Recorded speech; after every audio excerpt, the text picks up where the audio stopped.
살다 보면 이유 없이 나를 미워하는 사람이 있습니다. 그 사람이 왜 그런 마음을 가지는지 아무리 생각해도 이해가 되지 않습니다. 내가 일부러 잘못한 것도 아닌데 그 사람은 괜히 나를 피하고 말 한마디에도 날카롭게 반응하지요. 처음에는 대수롭지 않게 넘깁니다. 별일 아니겠지. 그 사람 오늘 기분이 안 좋았나 보다. 하지만 이상하게 그 사람의 말과 행동이 머릿속에서 계속 맴돕니다. 그 표정 하나, 눈빛 하나가 잊히지 않습니다. 집으로 돌아오는 길에도 그 사람의 말투가 귀에서 떠나지 않습니다. 밤이 되면 생각이 꼬리를 물고 이어집니다. 내가 뭘 그렇게 잘못했을까? 그때 말을 좀 다르게 했더라면 어땠을까? 왜 나만 미워할까? 생각은 점점 커지고 마음속에는 알 수 없는 불안이 생깁니다. 그럴수록 마음이 점점 다칩니다. 대화하고 싶지도 않고 그 사람과 마주칠까봐 괜히 피하게 됩니다. 그 사람의 존재가 내 하루를 흔들고 있는 겁니다. 밥을 먹을 때도 텔레비전을 볼 때도 그 사람의 얼굴이 떠올라 마음이 편하지 않습니다. 이럴 때 우리는 흔히 이렇게 말합니다. 나는 그냥 가만히 있었는데 왜 나를 싫어하지? 사람 마음이 왜 저렇게 좁을까? 하지만 부처님은 이렇게 말씀하셨습니다. 그대의 마음을 괴롭게 하는 것은 그 사람이 아니라 그 사람의 마음을 붙잡고 있는 그대 자신이다. 이 말씀을 곱씹어보면 참 묘합니다. 그 사람이 나를 미워한다고 해서 내 마음까지 미움으로 물들 필요는 없습니다.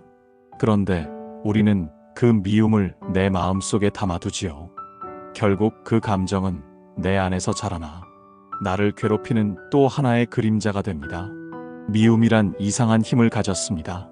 상대가 던진 말 한마디가 며칠이고 머릿속을 떠나지 않고 심지어 몇 년이 지나도 그 장면이 생생히 떠오르기도 하지요.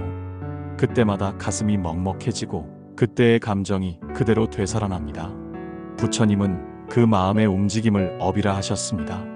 타인이 나에게 보낸 감정을 내가 받아들이고 그 감정 위에 내 해석을 얹을 때 그것은 곧 나의 업이 됩니다.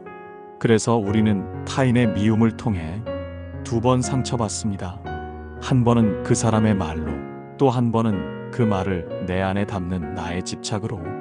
이 2번째 상처가 훨씬 더 깊습니다. 왜냐하면 그것은 내가 스스로 만든 고통이기 때문입니다. 부처님은 이런 비유를 들었습니다. 독화살을 맞았을 때 그 화살을 뽑기보다 누가 쏘았는지를 따지는 사람은 스스로 더 큰 상처를 만든다. 누군가 나에게 미움의 화살을 쏘았습니다. 그때 내가 할 일은 누가, 왜가 아니라 이 화살을 어떻게 뽑을 것인가입니다. 그것이 바로 지혜의 시작입니다. 그 화살을 뽑는 방법이 바로 공의 이해입니다. 반야심경은 이렇게 말합니다. 색즉 시공, 공즉 시색. 눈에 보이는 모든 것은 본래 텅 비어 있습니다. 공이란 아무것도 없다는 뜻이 아니라 변하지 않는 실체가 없다는 의미입니다. 그 사람이 나를 미워하는 이유도 그 감정의 뿌리도 사실은 고정되어 있지 않습니다. 오늘은 미워할 수도 있고 내일은 무심할 수도 있습니다. 감정은 인연 따라 일어나고 사라집니다. 그렇다면 내가 지금 느끼는 상처 또한 영원히 남는 게 아닙니다. 그것은 바람처럼 스쳐가는 인연의 한 조각일 뿐이지요. 부처님은 말씀하셨습니다. 마음을 일으킨 그 자리에서 고통이 생기고 그 마음을 내려놓는 그 자리에서 해탈이 온다. 그렇습니다. 지금 내 안에서 미움을 놓는다면 그 순간부터 나는 이미 자유로워집니다. 누가 나를 미워하든 그 감정이 내 안에 머물지 않게 하는 것, 그것이 바로 반야심경이 말하는 지혜의 첫걸음입니다. 그리고 그 지혜는 누구나 배우고 누구나 실천할 수 있습니다. 특별한 공부가 아니라 그저 마음의 방향을 바꾸는 일입니다. 밖을 향해 있던 마음을 이제 안으로 돌려보는 것. 그 사람이 왜 그랬을까 대신 내 마음이 왜 이렇게 흔들릴까를 묻는 순간, 그때부터 마음은 조금씩 가벼워집니다. 이것이 반야심경이 우리에게 열어주는 첫 번째 문, 깨달음의 시작입니다. 이렇게 반야심경의 첫 문을 마음속에 새기고 나면 우리는 한 가지 의문에 닿게 됩니다. 나는 왜 이렇게 쉽게 흔들릴까? 누가 나를 미워하거나 나에 대해 좋지 않은 말을 했다는 소리를 들으면 마음이 순식간에 불안해집니다. 그 사람의 말 한마디에 잠을 이루지 못하고 그 표정 하나에 하루의 기분이 달라집니다. 이유는 단순합니다. 우리는 모두 인정받고 싶은 존재이기 때문입니다. 누군가 나를 미워한다는 건 그 인정이 거부당했다는 의미로 받아들여집니다. 그래서 마음이 요동칩니다. 하지만 부처님은 이런 마음의 작용을 아상이라고 하셨습니다. 나라는 생각, 즉 내가 옳고 내가 소중하고 나를 알아줘야 한다는 집착이 강할수록 우리는 더 쉽게 상처받습니다. 아상이 강하면 세상은 늘 나 중심으로 돌아갑니다. 그래서 누군가의 말이 내 기준에 맞지 않으면 즉시 마음이 흔들리지요. 그 순간 내 평화는 이미 그 사람에게 넘겨진 것입니다. 예를 들어봅시다. 한 지인은 식당에 가서 이런 일을 겪었다고 합니다. 음식을 기다리는데 직원이 무심한 표정으로 말없이 음식을 놓고 가더랍니다. 그 순간 마음이 불편해졌습니다. 왜 저렇게 무례하지? 내가 뭘 잘못했나? 하지만 그 직원은 단지 몸이 피곤했을 뿐이었습니다. 우리는 타인의 행동을 내 중심으로 해석합니다. 그 순간부터 불필요한 감정이 생겨납니다. 미움도 그중 하나입니다. 상대의 마음이 아니라 그 마음을 바라보는 나의 시선이 문제이지요. 부처님은 말씀하셨습니다. 모든 괴로움은 내가라는 생각에서 비롯된다. 이 말은 단순히 자존심을 낮추라는 뜻이 아닙니다. 세상을 나의 틀로 해석하는 한 세상은 언제나 불편할 수밖에 없다는 뜻입니다. 그 틀을 내려놓으면 세상은 훨씬 단순해집니다. 사람이 나를 미워해도 그건 그 사람의 마음에서 일어난 일일 뿐입니다. 나와는 별개의 흐름이지요. 하지만 우리는 본능적으로 그 흐름에 끼어듭니다. 왜? 라는 질문을 붙잡고 그 사람의 마음속까지 파고들려 합니다. 그 순간부터 괴로움이 시작됩니다.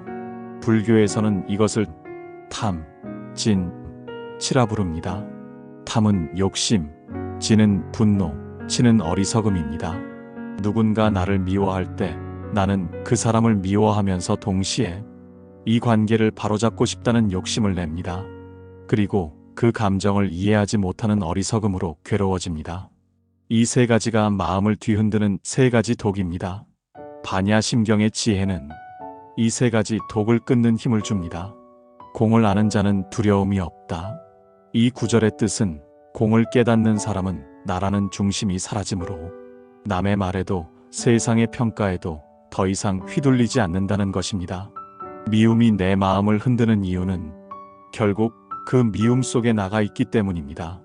왜 나를 미워하지? 내가 무슨 잘못을 했지? 이 모든 질문의 중심에는 나가 있습니다. 그 나를 잠시 내려놓는 순간 세상이 달라집니다. 마음속에서 나를 내려놓는 법은 의외로 단순합니다. 우선 마음이 흔들릴 때 잠시 멈추어 보십시오. 그 감정을 바로잡으려 하지 말고 그저 조용히 바라보는 것입니다. 아, 내 마음이 지금 불편하구나. 그 말에 이렇게 반응하는구나. 이렇게 알아차리는 순간 마음속에 불길이 찾아듭니다. 이것이 수행의 시작입니다. 그저 지켜보는 것만으로도 마음의 방향이 달라집니다. 그 순간 이미 공의 문턱에 들어선 것입니다. 공을 안다는 것은 모든 것이 변한다는 사실을 아는 것입니다. 그 사람이 나를 미워하는 것도 변하고 내 마음의 상처도 변하고 결국 나와 그 사람의 인연도 변합니다. 변하지 않는 건 아무것도 없습니다.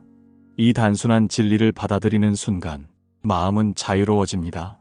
지금 이 순간에도 누군가 나를 오해하고 있을 수 있습니다. 그러나 그 오해가 나를 규정하지 않습니다. 그 오해는 그 사람의 마음 안에서 만들어진 그림자일 뿐입니다. 이제는 그 그림자를 붙잡지 말고 그저 흘러가게 두어야 합니다. 바람은 불어도 하늘은 변하지 않습니다. 그 하늘이 바로 우리의 본래 마음입니다. 부처님은 이렇게 말씀하셨습니다.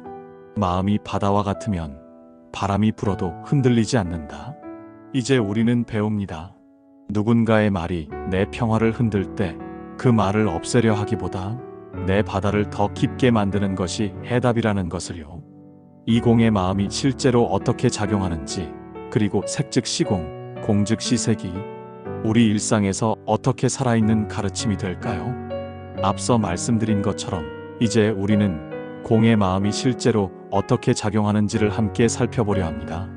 부처님께서 남기신 그 짧은 한 구절, 색 즉 시공, 공 즉 시색, 이 네 글자 안에는 수많은 철학의 책으로도 다 담을 수 없는 삶의 통찰이 들어 있습니다. 먼저 색이란 무엇일까요? 색은 눈에 보이는 모든 형상과 현상을 뜻합니다. 우리의 몸, 감정, 관계, 돈, 명예, 물질, 사람의 말 모두 색의 범주 안에 들어갑니다. 부처님은 말씀하셨습니다. 이 세상의 모든 색은 결국 공이다. 즉 변하지 않는 실체가 없다는 뜻이죠. 그렇다면 공 즉 시색은 무엇일까요? 텅 빈 공이 바로 형상이 된다는 뜻입니다. 공은 단순히 없음이 아니라 모든 것이 서로 의지에 존재한다는 연기의 가르침을 말합니다. 이 말은 결국 이렇게 들립니다. 그대가 보고 있는 모든 것은 고정된 것이 아니라 계속 변하고 서로에게 영향을 주고 있다. 예를 들어 봅시다. 어느 날 오랫동안 알고 지내던 친구가 갑자기 나에게 냉정하게 대합니다. 평소와 다른 말투, 차가운 표정, 순간 마음이 움찔합니다. 왜 저럴까? 내가 뭐 잘못했나? 이런 생각이 듭니다. 하지만 색 즉 시공의 눈으로 보면 그 친구의 태도도 그때 느낀 내 불편함도 모두 잠시 일어난 인연일 뿐입니다. 그 친구의 마음에도 사정이 있고 그 사정 또한 또 다른 원인에 의해 만들어졌을 것입니다. 즉, 그 상황 전체가 공의 흐름 속에서 움직이고 있는 것이죠. 그 친구의 차가운 말 한마디에 마음이 상했다면 그건 내 안에 인정받고 싶은 욕심이 있었기 때문일 수도 있습니다. 그 욕심이 사라지면 그 친구의 말은 단순한 소리로 들릴 뿐 나를 흔들 힘을 잃습니다. 이것이 바로 공을 보는 눈입니다. 부처님은 이 경지를 지혜의 눈이라 부르셨습니다. 사람을 그 자체로 보지 않고 그 사람의 감정, 말, 행동이 일어나고 사라지는 인연의 흐름으로 바라보는 눈입니다. 그 눈으로 세상을 보면 모든 갈등이 조금씩 달라집니다. 누군가 나에게 상처 주는 말을 해도 저 사람의 업이 저 말을 하게 했구나. 그 사람 마음에도 괴로움이 있겠구나. 이렇게 바라보게 됩니다. 그때부터 마음의 구조가 달라집니다. 미움이 생기기 전에 연민이 먼저 일어나고 분노가 일어나기 전에 이해가 들어섭니다. 이것이 바로 색 즉 시공의 첫 깨달음입니다. 형상은 곧 공이다. 즉, 보이는 모든 것은 결국 변하고 사라질 존재이기에 그것에 휘둘릴 이유가 없다는 뜻이죠. 부처님은 제자들에게 이런 이야기를 하셨습니다. 그대가 들판의 바람을 붙잡으려 하면 손에는 아무것도 남지 않는다. 하지만 그 바람이 지나가는 것을 느끼면 그대는 이미 바람을 알고 있는 것이다. 이 말씀은 공을 이해한다는 것은 세상의 변화를 막는 것이 아니라 그 흐름을 느끼고 받아들이는 것이라는 뜻입니다. 우리의 마음도 마찬가지입니다. 미움이 일어나는 것도 사라지는 것도 모두 바람과 같습니다. 그 바람을 억지로 멈추려 하지 말고 그저 흘러가게 두는 것, 그것이 놓아버림입니다. 반야심경에서 말하는 공은 결코 차가운 무가 아닙니다. 그 안에는 자비가 흐르고 그 자비가 세상을 따뜻하게 감싸줍니다. 공을 아는 사람은 미움 속에서도 자비를 보고 상처 속에서도 깨달음을 봅니다. 왜냐하면 모든 것은 결국 연결되어 있기 때문입니다. 그 사람의 미움 속에는 그 사람의 고통이 숨어 있습니다. 그 고통을 이해하게 되면 그 사람을 미워할 이유가 사라집니다. 그때 우리는 이렇게 생각하게 됩니다. 그 사람도 나처럼 괴로웠구나. 그 사람도 자신을 지키기 위해 그렇게 행동했구나. 이 한마디의 자비가 모든 미움을 녹입니다. 색 즉 시공, 공 즉 시색. 보이는 것은 공하고 공한 것은 다시 형상이 되어 드러납니다. 그것은 세상이 끊임없이 변하고 그 속에서 우리가 배우고 성장한다는 뜻입니다. 이제 이 공의 눈을 어떻게 마음속에 훈련시키는지를 함께 나누려 합니다. 즉, 미움의 감정이 올라올 때 그 자리에서 즉시 평화를 되찾는 방법, 그 그 수행의 실천편으로 들어가겠습니다. 그 길 위에서 공의 지혜가 실제로 마음의 평화로 바뀌는 순간을 만나보게 될 것입니다. 우리가 진심으로 마음을 비우면 세상을 바라보는 눈이 달라집니다. 예전에는 같은 말을 들어도 상처가 되었는데 이제는 그럴 수도 있겠구나 하고 넘길 수 있습니다. 이 변화는 단순한 인내심이 아닙니다. 놓아줌의 힘에서 비롯됩니다. 살다 보면 우리는 늘 무언가를 붙잡습니다. 사람의 말, 관계, 결과, 자존심. 특히 나를 미워한 사람의 말은 더 쉽게 마음에 남습니다. 하지만 그 말을 자꾸 되뇌일수록 그 사람의 그림자가 내 안에 더 짙어집니다. 마음을 돌보는 첫걸음은 그 그림자를 내버려 두는 것입니다. 억누르지 않고 없애려 하지 않고 그저 바라보는 것입니다. 아, 내 마음이 이렇게 반응하고 있구나. 이렇게 알아차리는 순간 마음속의 응어리가 천천히 녹기 시작합니다. 어떤 분은 이런 말씀을 하셨습니다. 스님, 그 사람을 용서하려고 해도 마음이 안 돼요. 그럴 때 저는 이렇게 말씀드립니다. 용서하지 않으셔도 됩니다. 다만 그 마음을 바라보세요. 그 마음을 미워하지 마세요. 우리는 종종 용서를 억누름으로 착각합니다. 억누른 용서는 나중에 더 큰 분노로 돌아옵니다. 하지만 있는 그대로의 감정을 바라보면 그 감정은 조용히 사라집니다. 이것이 마음을 비우는 첫 번째 연습입니다. 예를 들어 봅시다. 가족 안에서도 이런 일이 있습니다. 아들이, 딸이, 혹은 배우자가 나에게 상처되는 말을 할 때가 있죠. 그때 우리는 속으로 생각합니다. 내가 얼마나 위해줬는데 그 말을 어떻게 나에게 할 수 있지? 그 마음이 쌓이면 사랑이 상처로 변합니다. 하지만 한 걸음 물러서서 바라보면 그 말 속에도 그 사람의 사정이 있습니다. 그 사람도 힘들고 지쳐서 자기 방식대로 표현한 것일 수도 있습니다. 그걸 안다고 해서 바로 용서가 되는 건 아니지만 그 순간 미움이 멈춥니다. 그리고 미움이 멈추는 자리에서 이해가 자라기 시작합니다. 마음을 비운다는 것은 누군가를 잊거나 외면하는 게 아닙니다. 그 사람의 마음까지 품을 수 있을 만큼 내 마음을 넓히는 일입니다.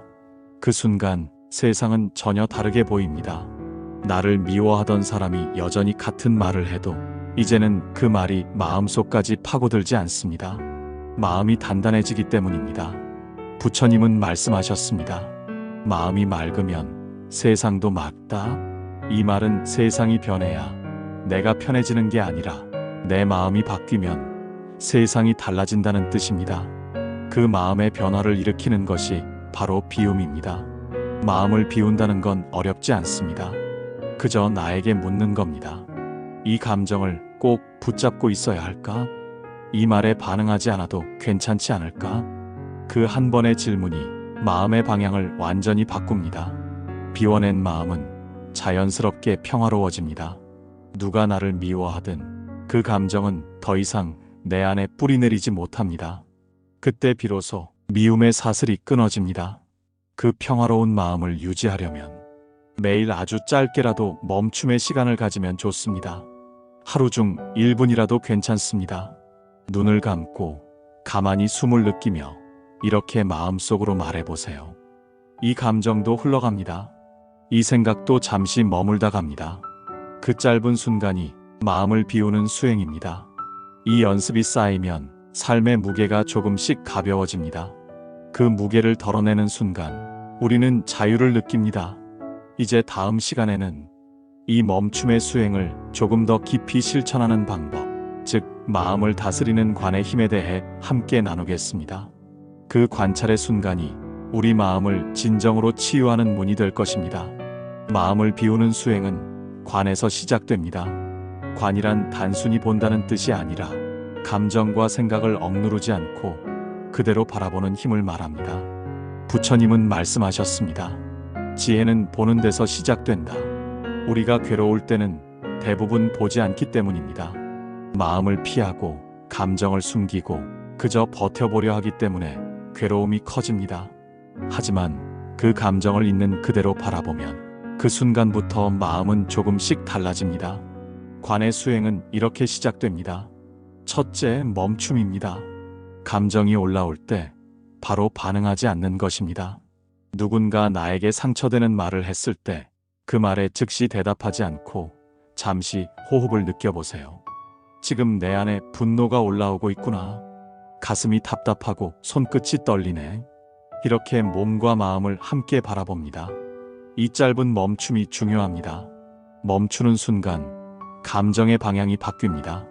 그 전까지는 감정이 나를 끌고 가지만 이제는 내가 감정을 바라보게 됩니다. 둘째, 인정입니다. 감정을 없애려 하지 말고 있는 그대로 인정하는 것입니다. 그래, 지금 나 화났구나. 마음이 상했구나. 이렇게 말로 표현해보면 좋습니다. 그 순간 감정은 더 이상 숨을 곳이 없어집니다. 감정은 인정받을 때 힘을 잃습니다. 셋째, 놓아줌입니다. 감정을 억누르지도 쫓아내지도 않고 그저 흘러가게 두는 것입니다. 눈을 감고 그 감정이 구름처럼 떠다니는 모습을 떠올려 보세요. 그 구름이 잠시 머물다 바람에 실려 사라지는 것처럼 감정도 머물다 흘러갑니다. 이 세 단계를 반복하다 보면 감정의 파도가 점점 잔잔해집니다. 부처님은 이를 지혜의 호흡이라 하셨습니다. 감정을 따라 숨 쉬지 말고 숨을 따라 감정을 보라. 이 말은 감정이 올라올 때 호흡을 따라가면 마음이 자연스럽게 제자리로 돌아온다는 뜻입니다. 실제로 수행자들이 전하는 경험담을 들어보면 이 관의 힘은 작은 일상에서도 큰 변화를 만듭니다. 예를 들어 가족과의 대화 중에 오해가 생겼을 때 예전 같으면 바로 반박했을 일이 이제는 잠시 멈추고 듣는 연습을 하게 됩니다. 그 짧은 순간에 상대의 말 속에 숨어있던 슬픔과 불안이 보입니다. 그걸 보는 순간 화가 사라집니다. 이것이 바로 관의 지혜입니다. 감정 뒤에 있는 진짜 마음을 볼 수 있는 눈, 그 눈이 열리면 세상은 전혀 다르게 보입니다. 관의 힘은 연습으로 깊어집니다. 매일 몇 분이라도 조용히 앉아 자신에게 말을 걸어보세요. 오늘 내 마음은 어떤가요? 나는 지금 어떤 감정을 품고 있나요? 이렇게 묻는 것만으로도 마음이 정리됩니다.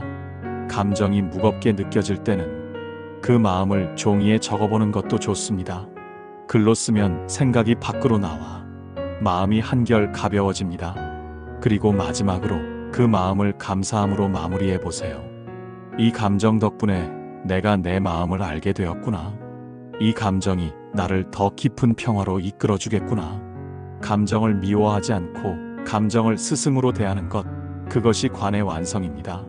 관을 지속적으로 하다 보면 감정이 일어날 때마다 즉시 알아차림이 생깁니다. 누가 나에게 상처되는 말을 해도 그 말에 즉시 반응하기보다 이건 그 사람의 마음이구나. 내가 품을 필요는 없겠구나. 이렇게 스스로를 다독이게 됩니다. 그 순간 마음은 더 이상 흔들리지 않습니다. 파도가 일어도 바다의 깊은 곳은 고요하듯이 그 고요함이 바로 평화입니다. 그 평화는 어떤 말로도 깨뜨릴 수 없습니다. 오늘 하루 누군가의 말에 마음이 불편하셨다면 지금 잠시 눈을 감고 이렇게 말해보세요. 나는 내 마음을 봅니다. 이 감정은 곧 흘러갑니다. 나는 괜찮습니다. 이 세 문장은 단순하지만 강력합니다. 그 말이 반복될수록 마음속 평화는 점점 깊어집니다. 이제 다음 시간에는 이 관의 힘이 자비의 마음으로 확장되는 과정을 함께 나누겠습니다.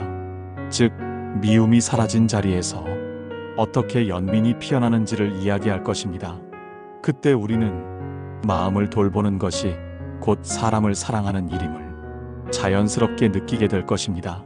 마음을 바라보는 연습을 하다 보면 신기한 변화가 찾아옵니다.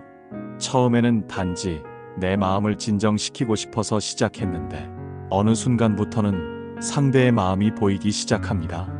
이전에는 나를 미워하던 사람의 말이 가시처럼 느껴졌지만 이제는 그 말 뒤에 있는 외로움이 보입니다. 저 사람도 힘들었겠구나. 저렇게 말할 수밖에 없을 만큼 지쳐 있었겠구나. 이 한 가지 생각이 미움을 연민으로 바꾸는 시작이 됩니다. 부처님은 이렇게 말씀하셨습니다. 미움을 미움으로 갚으면 끝이 없다. 미움을 멈추게 하는 것은 오직 자비뿐이다. 자비란 단순히 불쌍히 여기는 마음이 아닙니다. 상대가 나를 해쳐도 그 마음을 이해하려는 용기입니다. 그 사람의 행동은 받아들이기 어렵지만 그 사람의 고통은 이해할 수 있습니다. 자비는 이해에서 피어납니다. 이해는 분노를 녹이고 분노가 사라진 자리에는 평화가 자리 잡습니다. 한 스님은 이런 말을 하셨습니다. 미움이란 아직 이해하지 못한 사랑의 다른 얼굴이다. 그 말처럼 자비는 멀리 있는 것이 아니라 미움이 사라진 자리에 피어나는 꽃입니다. 한 신도가 이런 이야기를 들려주었습니다. 오랫동안 마음에 걸린 이웃이 있었다고 합니다. 사소한 오해로 몇 년 동안 말을 하지 않았답니다. 매번 마주칠 때마다 어색하고 가끔은 괜히 마음이 불편했다고 했지요. 그런데 어느 날 그 이웃이 아파서 병원에 실려갔다는 소식을 들었습니다. 그 순간 그 사람의 얼굴이 떠올랐다고 합니다. 아, 저 사람도 고통 속에서 살고 있었구나. 그 마음이 올라오자 그동안 쌓였던 미움이 한순간에 녹아내렸답니다.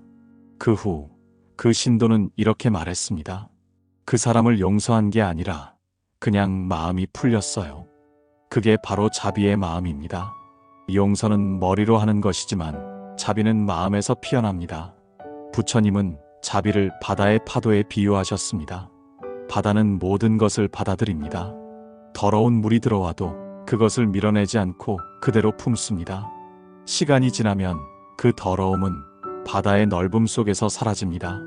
우리의 마음도 이와 같습니다. 누군가의 미움이 들어올 때 그 감정을 밀어내려 하지 말고 그저 마음의 바다에 두는 것입니다. 시간이 지나면 그 감정은 자연스레 사라집니다. 자비의 마음은 이렇게 자랍니다. 누군가 나를 미워할 때 그 사람을 바꾸려 하지 말고 그 사람의 고통을 바라보는 것입니다. 그 순간 내 마음이 부드러워집니다. 그 부드러움이 나를 치유합니다. 그리고 동시에 그 사람을 치유합니다.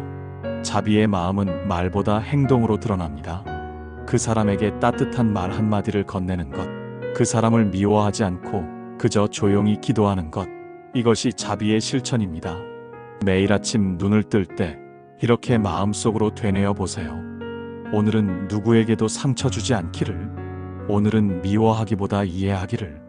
이 두 문장은 하루를 평화롭게 시작하는 가장 좋은 주문입니다. 자비의 마음은 결국 나를 위한 것입니다. 누군가를 용서한다고 해서 그 사람이 변하는 것은 아닙니다. 하지만 그 용서로 인해 내 마음은 훨씬 가벼워집니다. 그 가벼움 속에서 삶은 다시 부드럽게 흐릅니다. 부처님은 말씀하셨습니다. 남을 미워하면 그대가 불타고 남을 이해하면 그대가 맑아진다. 자비는 남을 위한 것이 아니라 나를 맑히는 수행입니다. 이제 우리는 조금씩 알게 됩니다. 누군가를 미워하지 않아도 괜찮다는 것, 이해하려고 애쓰지 않아도 그 마음을 바라보기만 해도 괜찮다는 것. 그렇게 조금씩 마음을 열면 미움이 사라진 자리에 따뜻한 빛이 들어옵니다. 그 빛이 바로 자비의 빛입니다. 이제 다음 시간에는 이 자비의 마음이 실제 삶에서 어떻게 실천되는지를 나누려 합니다. 즉, 가족이나 이웃, 직장에서의 갈등 속에서 이 자비를 어떻게 적용할 수 있는지 자비의 행동법으로 함께 가보겠습니다. 자비의 마음은 단지 느끼는 데서 끝나지 않습니다. 진짜 자비는 행동으로 이어질 때 완성됩니다.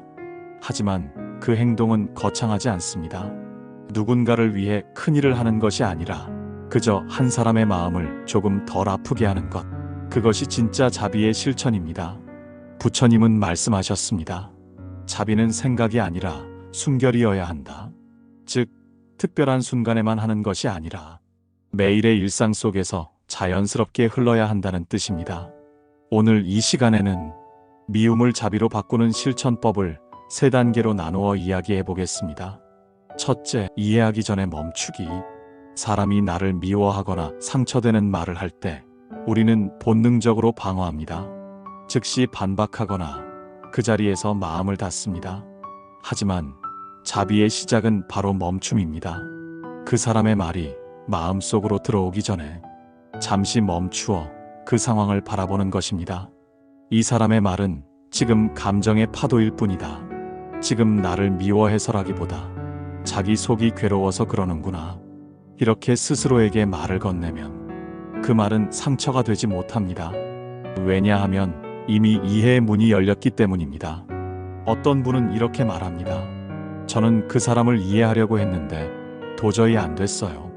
그럴 땐 굳이 이해하려 하지 않아도 됩니다. 그저 멈추는 것만으로도 충분합니다. 멈추면 감정의 칼날이 내 안으로 들어오지 못합니다. 둘째, 말로 자비를 표현하기. 많은 사람들은 자비를 마음속에서만 느끼려 합니다. 하지만 진짜 자비는 입 밖으로 나올 때 힘을 가집니다. 가족 안에서도 이웃 사이에서도 한마디 따뜻한 말이 관계를 바꿉니다. 예를 들어 오랫동안 서운했던 자녀에게 요즘 내 마음이 힘들었지? 이 한마디만 건네도 벽이 허물어집니다. 이건 꾸짖음도 훈계도 아닙니다. 그저 상대의 마음을 향해 손을 내미는 말입니다. 부처님은 말씀하셨습니다.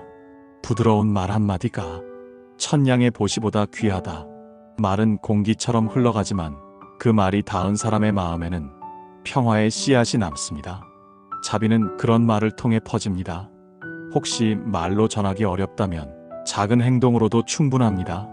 그 사람을 떠올리며 조용히 기도해 주는 것, 그의 안녕을 빌어주는 것, 그것만으로도 자비는 이미 전해지고 있습니다. 셋째, 용서가 아니라 이해로.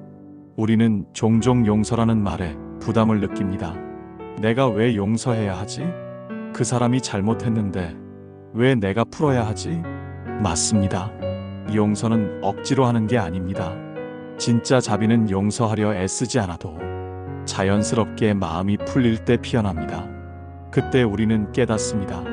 용서란 상대를 위한 게 아니라 나를 위한 것이구나. 누군가를 미워하는 동안 그 사람은 내 안에서 계속 살아 있습니다.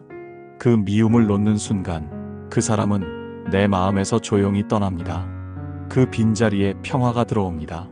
그 평화가 바로 자비의 완성입니다. 이 세 단계를 꾸준히 연습하다 보면 삶의 방향이 조금씩 달라집니다. 예전에는 내가 옳다는 생각이 앞섰다면 이제는 그럴 수도 있겠다는 마음이 앞섭니다. 그 마음 하나가 세상을 바꿉니다. 부처님은 자비의 마음을 이렇게 설명하셨습니다. 자비란 상대를 나처럼 여기는 것이다. 나를 아프게 한 사람도 결국은 괴로움 속에 있는 한 인간일 뿐입니다. 그 마음을 이해할 수 있을 때 우리의 미움은 사라지고 대신 따뜻한 연민이 들어옵니다. 이 연민은 단지 감정이 아닙니다. 삶을 바꾸는 힘입니다. 자비는 나를 지키는 가장 강한 방패입니다. 누군가 나를 미워해도 괜찮습니다. 그 미움 속에 있는 고통을 볼 수 있다면 나는 이미 그 사람보다 자유로운 사람입니다. 이제 오늘 하루를 마무리하기 전에 조용히 이렇게 마음속으로 읊어보세요. 오늘 나를 미워한 사람에게도 평화가 있기를. 오늘 내 마음에도 자비가 머물기를. 이 한마디가 그대의 내일을 부드럽게 만들어줄 것입니다. 이제 다음 시간에는 마지막으로 놓아버림의 완성, 평화로 돌아가는 길을 함께 나누겠습니다. 즉, 이 모든 수행이 결국 어디로 향하는지 부처님이 말씀하신 마음의 귀향을 함께 살펴보겠습니다. 우리의 모든 수행은 결국 한 곳으로 향합니다. 그곳은 멀리 있는 절이나 산속이 아닙니다. 바로 내 마음의 고요한 자리, 그곳이 부처님이 말씀하신 마음의 귀향입니다. 부처님은 이렇게 말씀하셨습니다. 그대가 멈추는 곳이 곧 깨달음의 자리이다. 지금 이 순간 내 마음이 고요해지고 미움이 사라지고 그 자리에 평화가 피어난다면 그곳이 바로 해탈의 문입니다. 우리가 평생 쫓던 평화는 사실 멀리 있지 않았습니다.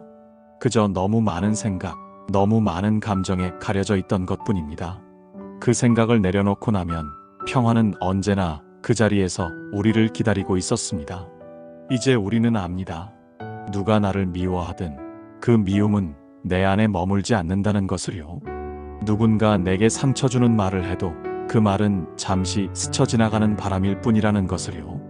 내 마음이 흔들릴 때마다 이제는 이렇게 속삭여 보세요. 이 감정도 지나갑니다. 이 생각도 잠시 머물다 사라집니다. 나는 지금 이 순간에 머뭅니다. 이 세 문장은 마음을 고요로 이끄는 세 가지 열쇠입니다. 삶은 늘 변합니다. 기쁜 날이 있으면 슬픈 날도 있고, 사랑이 오면 이별도 옵니다. 하지만 변하지 않는 한 가지가 있습니다. 그것은 바로 지켜보는 마음입니다.